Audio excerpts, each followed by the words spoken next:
মদিনার মাটি নিজের গায়ে মাখতেন আর বলতেন, মদিনা রে, আমি যদি মানুষ না হইয়া তোর বুকের মাটি হইতে পারতাম তাহলে আমার জীবন ধন্য হয়ে যাইত। মদিনা রে, তোর উপর দিয়ে আমার দয়াল নবী হেঁটে গেছে, যদি আমি মাটি হইতাম নবীর কদম আমার বুকের উপরে পড়তো। মদিনা রে, কানতে কানতে ইমাম মালিক যখন বেহুশ হয়ে যায়, ওই সময় দেখতে পাই নবী আর রওজার মধ্যে নাই। ইমাম মালিকের শিয়রের পাশে দাঁড়ায় বলে, আব্দুল মালিক, এমন করে কান্দিস না। এ মদিনা একদিন ইয়াসরিব ছিল, মদিনা ছিল না। আমি নবীকে কোলে নেওয়ার কারণে হয়েছে মদিনা। আমার যে উম্মতেরা আমাকে মহব্বত করে আমার প্রতি দরুদ শরীফ পড়বে, আমি শুধু মদিনায় একটা থাকবো না, সমস্ত উম্মতের হয়ে যাব মন মদিনা। ইমাম মালিক রহমতুল্লাহের বাড়ি ছিল মক্কায়। ইমাম মালিক রহমতুল্লাহের বাড়ি কোথায়? মক্কায়। তিনি একাধারে 11 বছর কাবা ঘরের ইমাম ছিলেন। সুবহানাল্লাহ বলেন। কাবা ঘর, কোন ঘর? হ্যাঁ, কাবা ঘরের ইমাম। তিনি একদিন জোহরের নামাজের ইমামতি করতেছেন।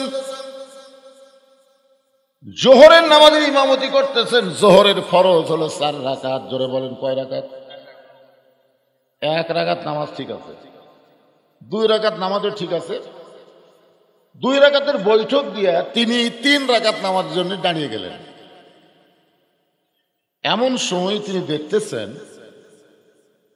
তার মুখ আছে কাবার দিকে, আর ভিতরের মনটা মদিনায় চলে গেছে। আপনার বলেন তো, কোন মুসল্লি বুঝবার পারবে?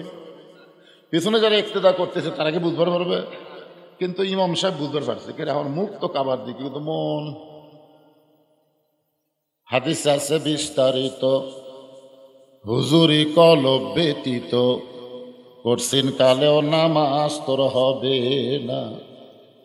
তবে কেন গাও জোয়ারি, মানুষকে দেখো নামাজ পড়ি, ও তোমার সিদ্ধ বীজে সুফসল ফলবে না। আজও কেন আল্লাহর নামাজ কায়েম করলা না? এ ছেলে পেলে মনোযোগ দিয়ে শোনো, পাগলারা, তুমি কি মনে করছো তোমার নামাজ ফরজ হয়নি? নামাজ ফরজ হয়নি? সারা জীবন ওই হারমোনি বাজাচ্ছে, জোরে কান কি বাজাচ্ছে? বুড়া বয়সে যায় নামাজ ধরছে, এখানে হাঁটুর পরে এরকম হাত থাকা লাগে না, আত্মা হেঁটে পড়তে, ওর হাত মানে ওই যে টিপার একটা অভ্যাস আছে, খালি সমানত হাত পড়লি আর খালি লোক লড়ে। একবার তোলা লাগবে আশহাদু আল্লা ইলাহা ইল্লাল্লাহ, কয়বার? উনি যে খালি সমান এই করতেছে, তার মানে বোঝা গেল তুমি যতই চেষ্টা করো যৌবন বয়সে যদি নামাজ না ধরো, বুড়া বয়সে তোমার নামাজ আল্লাহ কবুল করবে না। কারণ নামাজ হলো সরকারি চাকরির মতন, সব বয়সে যেমন সরকারি চাকরি হয় না, সব বয়সে তেমন নামাজও ধরলে হবে না। এই জন্য যুবকেরা মনোযোগ দিয়ে শোনো বাজান, ইয়ারকি মারার দিন শেষ, আগামীতে আসবে আল্লাহর কোরআনের বাংলাদেশ। জোরে কান কথা ঠিক কিনা? ইয়ারকি মারার দিন শেষ। আর কি নামাজ পড়ার ওয়াজ হবি, তাই নামাজ কায়েম হবে। জোরে কান ঠিক কিনা? না পড়লে পাশার কাপড় খুলে 5টা করে বাড়ি, 5টা করে নামাজ পড়বি না, ওর বাপ পর্যন্ত পড়বি। জোরে কান কথা ঠিক কিনা? এজন্য একটু মনোযোগ দিয়ে শোনো, শোনার সানেরা শোনো শোনো। সঙ্গে সঙ্গে ইমাম মালিক নামাজ বাদ দিলেন। ইমাম মালিক যখন নামাজ বাদ দিলেন, সমস্ত মুসল্লি বলে, হুজুর কি হলো কি হলো? ইমাম মালিক বললেন, তোমরা নতুন ইমাম নিয়োগ দিয়া তার পাশে নামাজ পড়ো, আমার পিছনে তোমাদের নামাজ হবে না। সমস্ত মুসল্লি বলে, হুজুর কেন হবে না? ইমাম মালিক বললেন, আমার মুখ আছে কাবার দিকে, মন চলে যায় মদিনার দিকে। কাবার দিতে শুধু মুখ করলে হবে না, মনটাও কাবা করা লাগবে। ধরে কোন ঠিক কি না? এই জন্য তো শয়তান বলে তোমরা মসজিদের মধ্যে যতই ঢোকো লাভ নেই, কারণ মসজিদের মধ্যে ঢুকলে নামাজ হবে না, নামাজের ভিতরে ঢোকা লাগবে। ধরে কোন ঠিক কি না? আর যেই ব্যক্তি নামাজের ভিতরে ঢুকবে তার চরিত্র কি? ইন্না সালাতা তানহানিল ফাহশাই ওয়াল মুনকার। একমাত্র নামাজই পারে মানুষকে যাবতীয় বেহুদা খারাপি কাজ থেকে বাঁচায় দিতে। আল্লাহ কয় নামাজের জোরে ফাহেশা যাবে দূরে, পাক কোরআনে রয়েছে ঘোষণা। এখন আকাম কুকাম নামাজ রোজা একসাথে বান্দিয়া বোঝা, আকাম কুকাম নামাজ রোজা একসাথে বান্দিয়া বোঝা, জাহান্নামে দিয়া সরওয়ানা। আজও কেন আল্লাহর নামাজ কায়েম করলা না? নামাজ পড়ে সুদ খায়, এরকম সুদা নামাজে আছে না নাই? নামাজ পড়ে ঘুষ খায়, নামাজ পড়ে পরের জমির আল ঠেলে। কিছুদিন আগে ইউটিউবে দেখলাম এক লোক খালি মাথার টুপি দিয়ে জুব্বা পরে জিকির করতেছে আর খালি সমান আলের মধ্যে দিয়ে কোদাল মারতেছে। আপনারা দেখেন ওই আল্লাহ আল্লাহ জিকির করে আর কোদাল খালি বাই করে বসে দেয়। তার মানে কি? কোরআন ঠিক আছে না নাই, কিন্তু আর নামাজ ঠিক নেই।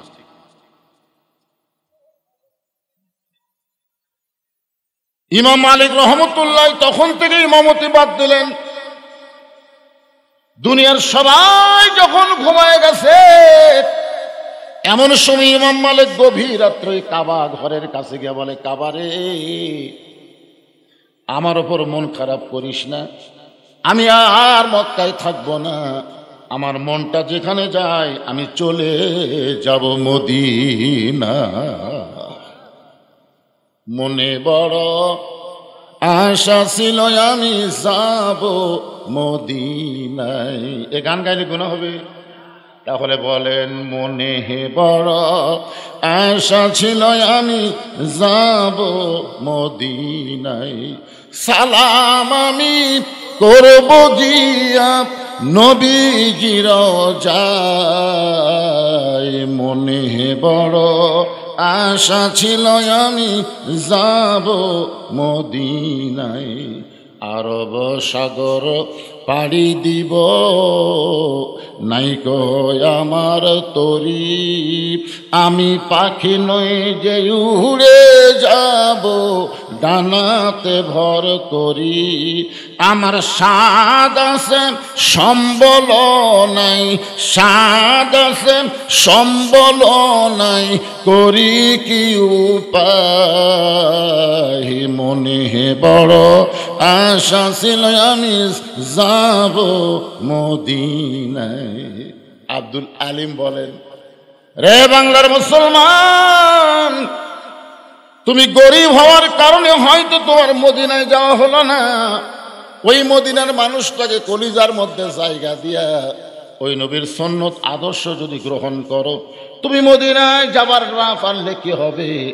মদিনার নবীকে আল্লাহ তাআলা তোমার ভাঙ্গা বাড়িতে পৌঁছাইয়া দিবে।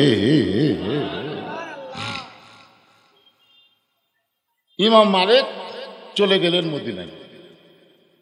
যতদিন তিনি মদিনায় ছিলেন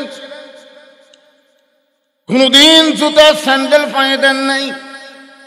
ইমাম মালিক রহমতুল্লাহ হাদিসের ব্যাখ্যা করতে গিয়ে বলেন যে হাসরের ময়দানে উম্মতি মুহাম্মাদি একজনকে আল্লাহ মিজানের কাছে নিয়ে যাবে। জোরে কোন কোথায়? মিজান মানে কি? আরো জোরে। এটা কি আপনার বাপের কথা না আল্লাহর কথা? তো আল্লাহর কথা বলতে মুখ বন্ধ থাকে কেন? মিজান মানে কি? মিজান মানে দাঁড়িয়ে পড়লা। মিজান মানে কি? আরো জোরে, জোরসে বলুন। জোর হলো না, আরো জোর। এখন একদল বলবে, হুজুর আপনি কি দাঁড়িয়ে পড়লার মিছিল করে বেড়াচ্ছেন? আল্লাহ কোরআনে বলেছে, সূরা রহমান পড়ে দেখেন, ওয়াল ওয়াজনা বিল কিসতি ওয়ালা তুকসিরুল মিজান।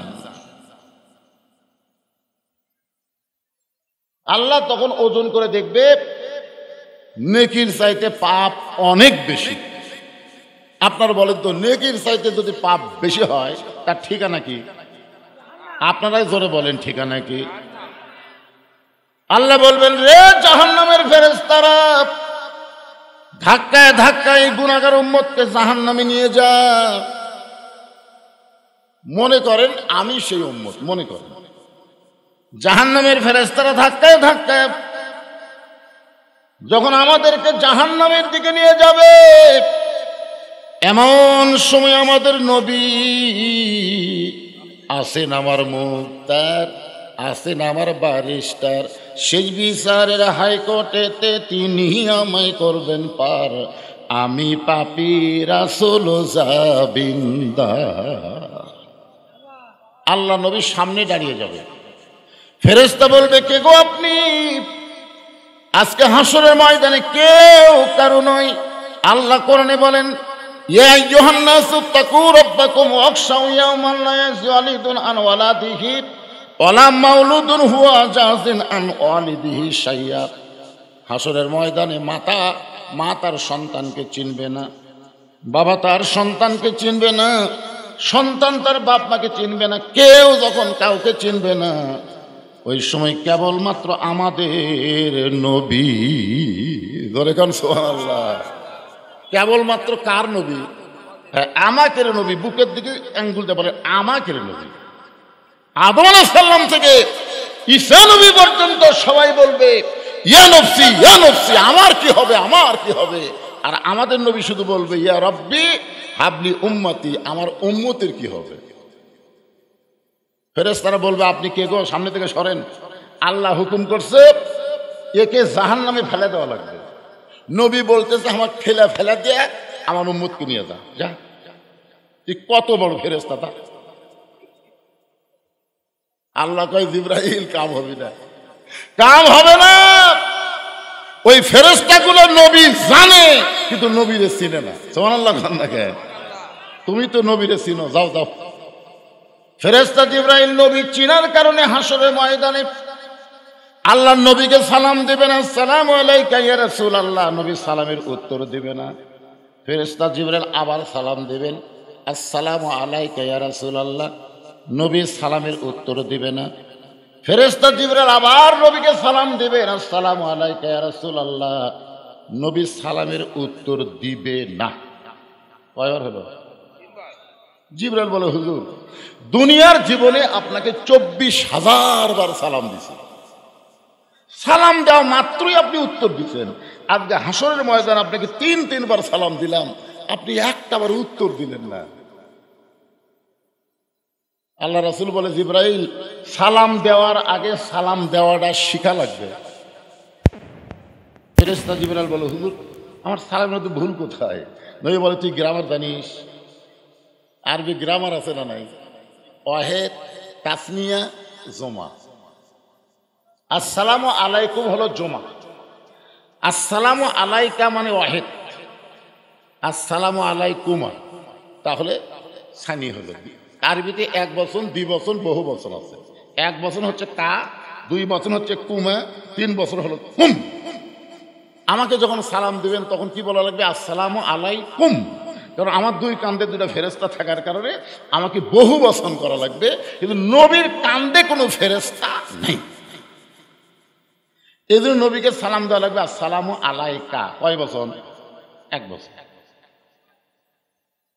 ফেরেশতা জিবরাইল বলে, ইয়া রাসূলুল্লাহ সালামের ভুল কোন জায়গায়? আল্লাহর নবী বললেন, জিবরাইল তুমি শুধু আমারে সালাম দাও, কিন্তু আমার গুনাহগার উম্মতকে বাদ দিলা কেন? যাকে ধাক্কায় ধাক্কায় জাহান্নামে নিয়ে যাচ্ছে তাকে বাদ দিলা কেন?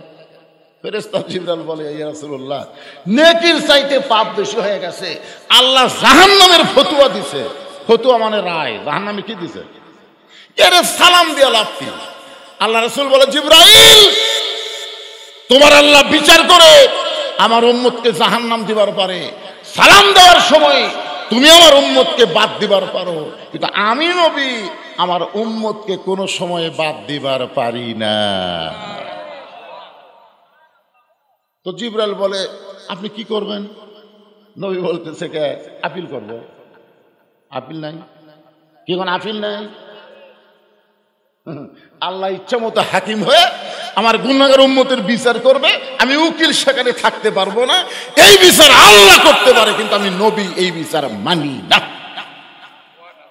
আল্লাহ কি হাকিম, ধরে কেন আল্লাহ কি, আমরা কি আসামি, আর নবী কি উকিল। তাহলে হাকিম বিচার করবে, আসামির উকিল থাকবে না। এই বিচার হাকিম করতে পারে, কিন্তু আমি উকিল মানি না। আমি আল্লাহর আদালতে আবার আপিল করলাম। উম্মত নবীর মুখের দিকে তাকিয়ে বলবে, কে গো আপনি? আপনি কে? এই কঠিন বিপদের দিনে জাহান্নামে যাওয়া বন্ধ করে আপনি আমাকে জান্নাতে নিয়ে যাওয়ার চেষ্টা করেন, আপনি কে গো? নবী তখন বলবে, আল্লাহুম্মা সাল্লি আলা সাইয়্যিদিনা। তুই কি বলছিস? যে আমার প্রতি শুধু দরুদ শরীফ না, আমাদের নবী হলো আমাদের নেতা। ধরে কোন সুবহানাল্লাহ। এখন কোন নেতার পিছনে ঘোরেন? কোন নেতা? আমার নেতার চরিত্র ফুলের মতন পবিত্র, নামাজ পড়ে না এক ওয়াক্ত। ধরে কোন কথা ঠিক কিনা? এই নেতার পিছনে ঘোরার কারণে তো নেত্রী পলে গেছে, আর কর্মীগুলা খালি কাউ কাউ কাউ কাউ করছে।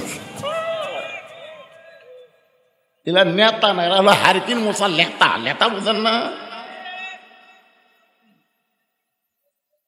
সঙ্গে সঙ্গে আল্লাহ বলবেন, হাবিব আপনার উম্মতের ব্যাপারে আমি আল্লাহ তাআলা আপিল গ্রহণ করলাম। আবার মিজানের কাছে নিয়ে যাওয়া হবে, নতুন করে নেকি আর পাপের ওজন হবে। নেকির চাইতে পাপ বেশি হওয়ার কারণে আল্লাহ বলবেন, হাবিব দেখেন তো আমি কি বিচার ভুল করেছি। নেকির চাইতে পাপ বেশি হওয়ার কারণে আমি আল্লাহ তাআলা তাকে জাহান্নামে রায় দিয়েছি। সঙ্গে সঙ্গে আমাদের নবী জামার পকেট থেকে একটা কাগজের টুকরা বের করে ওই নেকির পাল্লার উপরে দিবেন, সঙ্গে সঙ্গে নেকির পাল্লার ওজন বেশি হবে। আল্লাহ বলে, হাবিব আপনি কি দিলেন? রাসূল বলে, আল্লাহ আমার প্রতি এই গুনাহগার উম্মত মাঝে মধ্যে দরুদ শরীফ পড়তো, আর এই দরুদগুলো ফেরেশতারা মদিনার রওজা মুবারকে গিয়া তারই নামে আমার কাছে জমা দিত। আজকে আপনার কাছেও এর দরুদের নেকি নাই, ওর আমল নামার মধ্যে নাই, সব জমা আছে আমার কাছে। আমি সেই দরুদের নেকিগুলো নেকির পাল্লায় দিলাম, যার কারণে নেকির পাল্লার ওজন বেড়ে গেল। আল্লাহ বলেন, হাবিব যদি আপনার উম্মত সারা জীবনে একটা নেকিও না করত, শুধু আপনার প্রতি দরুদ শরীফের আমল করত, এই আমলের কারণেও আমি আল্লাহ তারে জান্নাত দিয়ে দিতাম। এখন বলেন, এই দরুদ পড়তে আমাদের আপত্তি আছে? যখনই নবীর নাম শুনবো, এই মুসলমানেরা যখনই নবীর নাম শুনবো, আমি পড়ি বা কেউ যদি পড়ে আমি শুনবো, সঙ্গে সঙ্গে জবান খুলে বলবো সাল্লাল্লাহু আলাইহি ওয়াসাল্লাম। আমাদের সর্বসাকুল্যে 3টা অধ্যায় আছে। ধরে কোন কয়টায়? একটা আমরা শেষ করে যাচ্ছি, সেটা হলো রুহের জগৎ। আমাদের শেষ হয়ে গেছে। দুনিয়ার জগতে বর্তমানে আমরা আছি, সামনে আমাদের আর একটা জগৎ আছে, তার নাম হলো পরকালের জগৎ, আখেরাতের জগৎ। জোরে কোন কথা ঠিক কিনা? আপনারা বলুন তো, 3টা জগতের মধ্যে আমরা কিন্তু পাস করছি। কি করছি? কারণ 3-এর মধ্যে 2 আল্লাহ আমাদের পক্ষে। রুহের জগতে আল্লাহ যদি আমাদের পক্ষে না থাকতো, তাহলে দুনিয়াতে মুসলমানের ঘরে আমাদের কবুল করতো না। ঠিক কিনা বলেন? তাহলে দুনিয়াতে মুসলমানের ঘরে যখন আমাদের কবুল করেছে, বিশ্বাস করতে হবে রুহের জগতেও আল্লাহ আমাদের পক্ষে ছিল, দুনিয়ার জগতেও আল্লাহ আমাদের পক্ষে আছে। তাহলে 3 জগতে 2 জগৎ যদি আল্লাহ আমরা পাই, আর একটা জগতে আমরা পাবো না কে ভাই? আপনাদের কি মনে হয়? যদি নাও পাই তাও তো পাস। প্রত্যেক জগৎ 33 করে ধরেন, 33 আর পরকালে 33, তাহলে কত হলো? আমরা 66 পাচ্ছি। আমাকে ফেল করে দেওয়ার মতন কেউ নেই। সোনাল্লাহ পরের 33 যদি পাই, তাহলে আমরা গোল্ডেন এপিলাস হবে। ধরে কোন কথা ঠিক কিনা? আর গোল্ডেন এপিলাস যাদেরকে আল্লাহ দিবে, তারা বিনা হিসাবে জান্নাতুল ফেরদৌসের মধ্যে প্রবেশ করতে পারবে। আমাদের মধ্যে এমন কোন আল্লাহর বান্দা আছে এরকম কি বলতে পারেন, হুজুর না হলে 2-4 বছর দোজখ খাটাতে ব্যস্ত পাবেন? আমার 2 একজন কয়, হুজুর শোনেন, না হয় আল্লাহ 10 বছর আমাকে জাহান্নাম দিবি, তারপরে কি ব্যস্ত পাবো না? আমি বললাম পাগলা, 10 বছর তো অনেক সময় রে।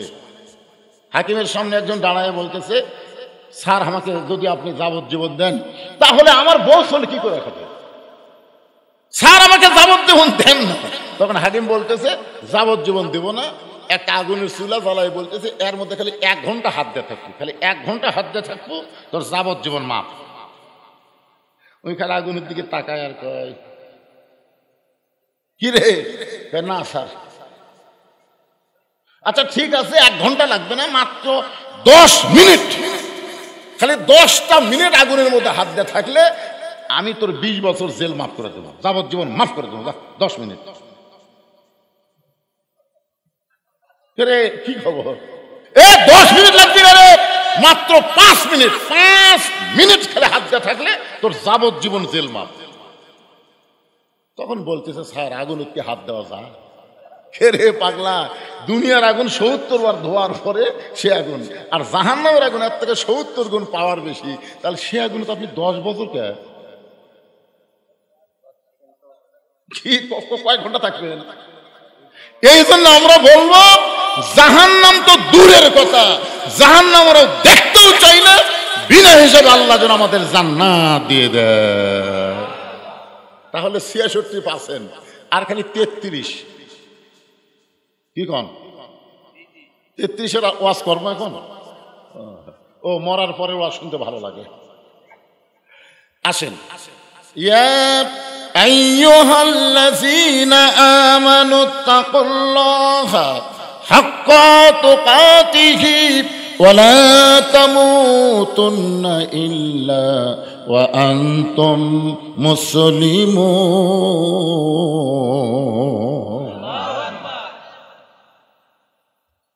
এই আয়াতকে সামনে নিয়ে আজকের আলোচনা ইনশাআল্লাহ। এর ভিতরে সব ওয়াজে আছে, কিন্তু আমি আপনাদের একটু পবিত্র ওরস, এই ওরসটা আপনাকে একটু বুঝাবার চাই। বোঝার মতন মাথা আছে কিনা আল্লাহ ভালো জানে, কারণ মাথা লাগবে, ধরে এখন কি লাগবে? মাথা। ওরস শব্দের অর্থ হলো ওরস, ওরস এটা ঔরস থেকে ওরস। আমার কথা বুঝলেন?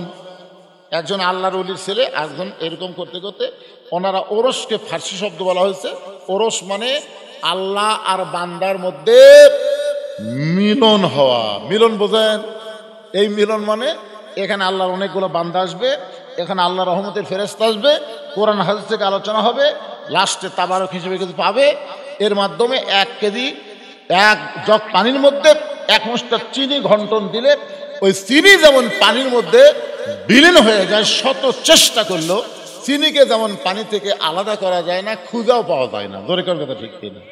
এখন ওইটা আগে যখন ছিল তখন সবাই বলতো চিনি পানি, পানি চিনি। আমার কথা বুঝলেন? চিনি এই জায়গাতে আছে, এই জায়গাতে 1 জগ পানি আছে। আপনার কি বলবেন? 1 জগ পানি, ½ কেজি চিনি। কিন্তু চিনি আর পানি যখন একত্র হয়ে গেল, 2টা ঘন্টন মারলে ওইটা মুখে দেওয়ার পরে কেউ বলবে না পানি, কেউ বলবে না চিনি, কেউ বলবে পানি, কেউ বলবে পানি, কেউ বলবে না। কি বলবে? শরবত। কেউ পানিও বলবি না, চিনিও বলবি না, আলাদা একটা নাম হবে। তো আল্লাহ এবং বান্দা যখন ইবাদতের মধ্যে সামিল হয়ে যায়, তখন বান্দা আল্লাহ এমন একটা অবস্থায় পৌঁছে যায়, আল্লাহও থাকে না, বান্দাও থাকে না, আল্লাহ ওয়ালা হয়ে যায়। ধরে বলেন কি কথা কয় না? লোকটা বলো আল্লাহওয়ালা রে, ওর মধ্যে কি আছে? ওয়ালা আছে, আল্লাহ আছে, আছে না নাই? তো ওরসটা হলো ঠিক ফার্সি শব্দ, বা একে যা আরবিতে বলা হয় আল্লাহওয়ালা, আল্লাহর অত্যন্ত মোত্তাকি পরহেজগার বান্দাদের মিলন মালা। ধরে কেন সুবহানাল্লাহ। আসসালামু আলাইকুম হুজুর। গতকাল রাতে এই প্যান্ডেলেই হালকায় জিকিরের নামে ঢোল, তবলা, ডুগডুগি নিয়ে নাচ গান এবং আল্লাহ নবীর নাম নিয়ে ভণ্ডামি করা হয়েছে। যারা এগুলো করেছে এবং যাদের নেতৃত্বে এগুলো করা হয় তাদের সম্পর্কে আপনার বক্তব্য জানতে চাই। আপনারা দেখবেন এই ঢোল আর তবলা যখন বাজায়, আমি ছোটবেলা দেখছি একটা ওই যে ঢোল বাজায়, ঢোল বাজানোর একটা শব্দ শোনা যাবে কানকে, দুজক দুজক দুজক শোনা যায়, খেতে না দুজক দুজক দুজক এই শোনা যায়। কিন্তু আর একটা হারমোনি, হারমোনি হারমোনি নাই, তারপর একটা যে কিংকে টানে, এটার নাম কি? এটা বলে ইনকা কে কে কে কে কে কে কয় না। আর একটা হাতও তো এরকম বাজায়, তিনজন তিনজন তিনজন তিনজন। এই হালকা জিকিরের নামে যারা ঢোল তবলার ব্যবস্থা করছে তারা একদল, যারা এখানে শুনিছে তারা একদল, আর যারা বাজাছে তারা একদল। এই তিন দলই কথা বলে মুসলমানের বাচ্চারা কথা কয় লাগবে না। এই কথা না কয়ে তো হাসিনা ইচ্ছা মতো দেশ চলাছে, কথা বন্ধ করার কারণে। হ্যাঁ একটু করবেন বারে কি বেশি ফতুয়া দেওয়া যাবে না। যা করলাম বুঝেন, বুঝলে বুঝ পাতা, না বুঝলে তেজপাতা। আমার একটা প্রশ্ন হচ্ছে, আমি একটা বিবাহ করেছিলাম, সেই মেয়ে আর আমি কোরআন হাত রেখে বলেছিলাম কেউ কাউকে কোনোদিন ছেড়ে যাব না, কিন্তু কিছুদিন পর সে অন্য ছেলেকে বিয়ে করে, কিন্তু আমি এখনো বিবাহ করিনি। এখন আমি বিবাহ করলে কি কোনো পাপ হবে নাকি, এটা জানতে চাই। এই বউ আপনাকে ছেড়ে চলে গেছে, কি জন্য চলে গেছে সেটা আপনি একটু নিজে চোখ বন্ধ করে চিন্তা করেন তো। চিন্তা করে তারপর আবার বিয়ে করার চিন্তা করেন, আগেই বিয়া। মায়েদের জন্য আজকের আলোচনা। ও মা, বড়পীর আব্দুল কাদের জিলানী রহমতুল্লাহ আলাইহি যখন জান্নাতুল বাকি জিয়ারত করতেছেন, মক্কা মদিনায় দুইটা গোরস্থান সকলের কাছে পরিচিত। মক্কায় হলো জান্নাতুল মাওয়া, আর মদিনায় হলো জান্নাতুল বাকি। নাম শুনছেন আপনারা? এখানে টেজের উপর হাদিস সাহেব নাই কেউ, আপনি তো হন। তাহলে মক্কায় যে কবর তার নাম কি? জান্নাতুল মাওয়া। সেই জান্নাতুল মাওয়ার মধ্যে ঘুমায় আছে আমাদের মা খাদিজাতুল কুবরা, বলে কোন সুবহানাল্লাহ। আর মদিনায় যে গোরস্থান, সেই গোরস্থানের নাম হলো জান্নাতুল বাকি। ওই জান্নাতুল বাকির কোন এক জায়গায় ঘুমায় আছে নবীর কলিজা টুকরা মা ফাতেমা। সুবহানাল্লাহ বলেন না কেন? আব্দুল কাদের জিলানী রহমতুল্লাহ আলাইহি ওই জান্নাতুল বাকি যখন জিয়ারত করতেছেন, জান্নাতুল বাকি জিয়ারত করা হলো ভাগ্যের ব্যাপার, কারণ জান্নাতুল বাকির মধ্যে কম পক্ষে 10,000 সাহাবী ঘুমায় আছে। সুবহানাল্লাহ কন না কেন? কত হাজার? আমাদের গোটা বাংলাদেশ মিলেও একটা সাহাবী নেই। আমাদের গোটা বাংলাদেশে কোনো সাহাবী আছে? কোনো সাহাবী না। দুইজন আসছিল ওই নদী পথে চিটাগাং দিয়ে, তারা ফিরে চলে গেছে। দুইজন সাহাবী আসছিল, একটা জাবের ইবনে হুযাফা আর একটা নবীর মামা সাদ ইবনে আবি ওয়াক্কাস। এই দুইজন কিন্তু এসে ওনারা এখন চীনে যায়, ওনাদের কবর চীনে হয়েছে, কিন্তু আমাদের বাংলাদেশে হয়নি। বাইজিদ বোস্তামির মাজারও কিন্তু বাংলাদেশে নাই। আমি ওখানে গিয়ে দেখছি বাইজিদ বোস্তামি ওখানে কিছুদিন বসা ছিলেন। বাইজিদ বোস্তামির দরগা আছে, আর মাজার হলো ইরাকের বাগদাদে। সুবহানাল্লাহ বলেন। যেগুলো আছে অধিকাংশই কি, আমি দেখলাম সিলেটে একটা কবর, নাম হচ্ছে লেদা শাহ। জরিকার নাম কি? লেদা শাহ। কিছু দূর যাওয়ার পরে একটা দেখলাম ঘোড়া শাহ, তারপরে শেষে দেখলাম শাহ শাহ। আল্লাহ রাসূলকে উমর ফারুক বললেন, ইয়া রাসূলুল্লাহ, 5 ওয়াক্ত নামাজের মধ্যে 3 ওয়াক্ত তাড়াতাড়ি, 2 ওয়াক্ত লম্বা কেন? আসর, কিছুক্ষণ পরে মাগরিব, মাগরিবের কিছুক্ষণ পরে এশা, কিন্তু এশা থেকে ফজর, ফজর থেকে জোহর লম্বা কেন? আল্লাহ রাসূল বললেন, ফজর থেকে জোহর পর্যন্ত আল্লাহ লম্বা সময় দেওয়ার কারণ হলো ওই সময়ের মধ্যে খেতে খামারে কাজ কাম করবে, ব্যবসা বাণিজ্য করবে, চাকরি বাকরি করবে, কুলি মজুরি করবে। এইগুলো করতে গিয়ে শরীরের যে ক্ষয় হবে, শরীরের যে ক্ষয় হবে, এশা থেকে ফজর আল্লাহ লম্বা সময় দিল। ওই লম্বা সময় ঘুম পারলে ওই দেহের ক্ষয়টা আল্লাহ ঘুমের মাধ্যমে পুরা করে দিবে। এই জন্য আল্লাহ বলেছেন, নাওমাকুম সুবাতা, ঘুম হলো জান্নাতের নিয়ামত। সুবহানাল্লাহ কন। কিন্তু ঢোল তবলা যেটা এখানে লিখে দিল গতকাল নাকি হয়েছে, এইটা আপনার বলেন এটা কি জায়েজ হবে? তাহলে এই না জায়েজ কাম যারা করতেছেন তারা তো চিন্তা করা লাগবে ভাই, জান যে আমাদের 33 পাসি, কিন্তু বাকি 33টা হলো, এই 33টা হলো ওয়ালা তামুতুন্না ইল্লা ওয়া আনতুম মুসলিমুন। রূহের জগতে আল্লাহ আমাদের পক্ষে ছিল, দুনিয়ার জগতে মুসলমানের ঘরে আল্লাহ কবুল করলো। মরার সময় মুসলমান হয়ে আমাদের মরতে হবে। মুসলমান হয়ে যদি মরতে পারি, এই যে 3 জন ওটা মারতেছে, দেখছেন দেখছেন, যা মার দৌড় মেলাত কি যেন একটা হতে যা। শোনেন ভাইজান, জোরহাত করে বলতেছি, একটা মেয়ে মানুষ সন্ধ্যার সময় মুরগির ঘোড়া দেখে, ঠিক মতো মুরগি উঠলো কিনা দেখে না? তখন দেখে কি দেখে না? একটা মেয়ে মানুষ সন্ধ্যার সময় মুরগি দেখে ঠিক মতো উঠলো কিনা, সন্ধ্যার সময়, রাত 10টার সময় কেউ দেখে না, সন্ধ্যার সময়। একটা মরদ মানুষ সন্ধ্যার সময় গোয়াল ঘরে গরু ছাগল উঠলো কিনা এটা কখন দেখে? কথা কয় না, কখন দেখে? তাহলে আপনি কত বড় চালাক, মুরগি হাঁসকে ভালোবাসেন না, সন্ধ্যার সময় খোঁজ করেন। আপনি কত বড় ভালো মানুষ, গরু ছাগল সন্ধ্যার সময় খোঁজ করেন। আপনার আগেরা যে এত রাত্রি ঘুরতেছে এরকে খোঁজ করেন না কে? কি এ যারা ঘুরতেছে এরা কি মানুষ আছে? আর আইডিয়া হয়ে গেছে আমার এলাকার এক আইডিয়া, হঠাৎ দড়ি ছিঁড়ছে ভাই। দড়ি ছিঁড়ার পরে এখন এই আইডিয়ালা খালি দৌড়ে আর কান্দে, এ কোথায় রেখে উত্তর পাড়া, এখন এই দক্ষিণ পাড়ার দেখবেন, মানে এত দৌড়াচ্ছে আইডিয়া বুঝছে, দড়ি ছেঁড়া হলে তা হয়। এই আইডিয়া এখন এই কিশোর বাচ্চার থেকে যুবক যারা হচ্ছে একই অবস্থা, খালি দৌড়া দৌড়ি, চিল্লা চিল্লি, ফাল্লা ফাল্লি। আপনি বাবা হিসাবে আপনার হাত পায়ে বেড়ি লাগায় আল্লাহ জাহান্নামে দিবে যদি আপনি ছেলের দিকে খেয়াল না করেন। লাইলাতুল মেরাজে নবী জান্নাতে গেল, যা দিয়ে কতগুলো বাবা হাউমাউ করে কাঁদতেছে। জিবরাইল, জান্নাতের মধ্যে বাবারা কাঁদতেছে, বলে ইয়া রাসূলুল্লাহ যা হবে আল্লাহ আপনাকে আগাম দেখানোর জন্যই লাইলাতুল মেরাজ, জোরে কান সুবহানাল্লাহ। নবী জাহান্নামে গেলেন, দেখেন কতগুলো বাবা মুস্কি মুস্কি হাসতেছে। নবী বলে জিবরাইল জাহান্নামের মধ্যে হাসতেছে, জান্নাতের মধ্যে কাঁদতেছে, কারণ কি? ফেরেশতা জিবরাইল বলে আল্লাহ এই সকল বাবা নিজের পাপের কারণে জাহান্নামে হবে, কিন্তু ওয়ালাদুন সালেহুন, এদের নেককার সন্তান সব সময় 5 ওয়াক্ত নামাজ পড়ে আল্লাহর কাছে কান্দার, বলে রব্বির হামহুমা কামা রব্বায়ানি সগীরা। আল্লাহ আমার বাবা পাপী হয়ে কবরে গেছে, আমি সন্তান হয়ে দোয়া করি আল্লাহ আমার বাবাকে তুমি মাফ করে দাও। আল্লাহ বলে বান্দারে তুই পাপের কারণে জাহান্নামে হলে কি হবে? তোর নেককার সন্তান তোর জন্য দোয়া করার কারণে একটা নেকি তোর আমলনামার মধ্যে প্রতিদিন ঢুকতেছে। এই আমলনামার মধ্যে প্রতিনিয়ত নেকি ঢোকার কারণে অচিরে আমি আল্লাহ তোরে জান্নাত দিয়া দিব। এই জন্য বাবারা মুসকে মুসকে হাসতেছে, কেন সন্তানের ওসিলায় আল্লাহ তাদেরকে আবার কি দিবি? জান্নাত দিবি। আর জাহান্নামের মধ্যে জান্নাতের মধ্যে কাঁদতেছে ওই সকল বাবারা নিজের নেক আমলের কারণে জান্নাতি হবে, কিন্তু সন্তানগুলা খারাপ হওয়ার কারণে, সন্তানগুলা খারাপ। মেলাত ঘরে কোরআনের মাহফিল আসে না, আজান দিলে লেপের মধ্যে 2.5 হাত হয়, আগে আসলো 3 হাত, ফজর আজান শোনা হচ্ছে 2.5 হাত। এরকম আইডিয়া আসে না? নাই কথা কন না কেন?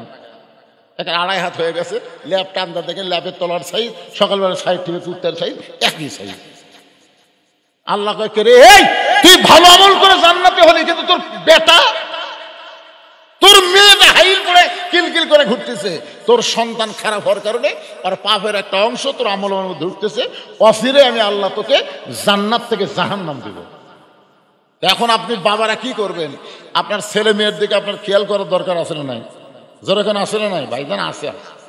সবাই মনোযোগ দিয়ে শুনবেন। কো আনফুসাকুম আহলিকুম নার, জাহান্নামের আগুন থেকে বাঁচতে গেলে একলা বাঁচলে হবে না, আহাল পরিবার নিয়ে আমাদেরকে বাঁচতে হবে। আল্লাহ পাক আমাদের সকলকে কবুল করুক। সকলে বলে আল্লাহুম্মা আমিন।